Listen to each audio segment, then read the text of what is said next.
The spine is made up of all these vertebrae, all the way from the neck, the mid-back, and the low back. So this is the back of the spine. These are the bony things that stick out in the back of your spine. And then these are your hip bones. And then this is your sacrum right here, and that's where we sit. I call it the sit bone. So the first thing is called degenerative disc disease. And that's something that's pretty common as we age. And what happens is here, we have these discs in between each vertebrae. So there's a disc between two vertebrae all the way from your neck to your low back. And they are our cushioning structures, and they involve making sure that all the weight that is distributed from the top end of the body is distributed evenly to the bottom end of the body. So what happens with degenerative disc disease is that this lovely squishy disc material that's nice and thick starts to thin out. So as this starts to thin out, I mean, we're holding this weight of our body and gravity's coming against us. So as we get older and older and more gravity is pushing down on us, it's just normal for this disc material to thin out. So that's pretty common, and a lot of people have it and don't even realize it. Any person that randomly gets an x-ray that might not necessarily be complaining of back pain will most likely be showing some kind of degenerative disc disease. The other thing is stenosis or arthritis of the spine. So stenosis, what does that involve? That involves the narrowing of the canal where the spinal cord goes through. So here are all the nerves that are coming out from the spinal cord, and your spinal cord is centrally located through all these vertebrae bones here.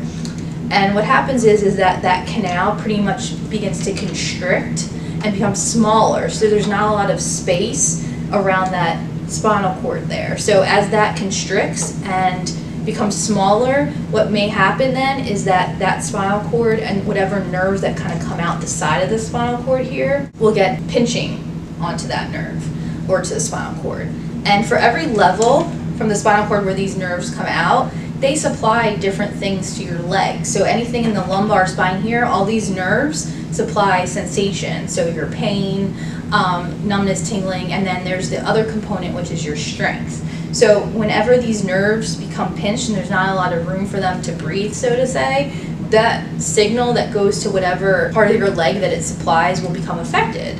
So a lot of people with stenosis usually will complain commonly of both sides, meaning both legs, will feel tired, kind of achy and fatigued, and pain on both sides because it's the constriction of the spinal cord, so it will affect the nerves coming out through both sides. And they will have sometimes some general low back pain, but as it gets worse, more and more of this pain that may start out in the back will then radiate down both your legs. You might just start to feel that it's harder to walk and harder to stand, because as we stand, like I said, that gravity's coming down, and so it starts pinching those nerves. So rest, stenosis patients are feeling okay in a flex bent position sitting, feeling okay. Once you guys get up, that's when the problems start. The other thing that I like to talk about is disc bulges and herniations. Now, the same thing with degenerative disc disease. Lots of people over time will get some kind of disc bulge, but whether or not it's really actually causing a problem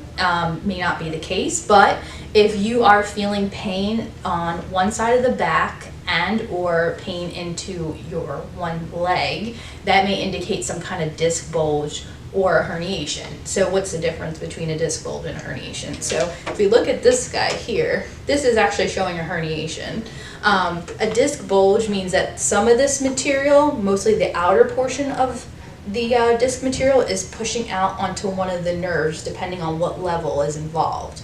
This herniation means that a lot of the material is coming out, a lot of the jelly from that donut is coming out and hitting that nerve there, and can cause severe pain going down one leg, numbness and tingling, and even if it gets compressed a lot, the nerve gets compressed a lot, weakness in that leg. Degenerative disc disease and stenosis, you kind of feel it both sides, whereas a herniated disc or a bulge, you're more than likely going to only feel it on one side. And that's because the material comes out towards the side and not centrally. If you have multiple levels involved and one happens to be going to the other side, then you would feel it on both sides. But more than likely, when most people just get one, it's going to be on one side. It's really important to take care of this right away. As the time goes by and more of that material just keeps coming out and out on that nerve, more and more issues that become more permanent can occur. So something like a herniation or disc bulge is very treatable if it's taken care of right away. We can reduce the symptoms in the leg,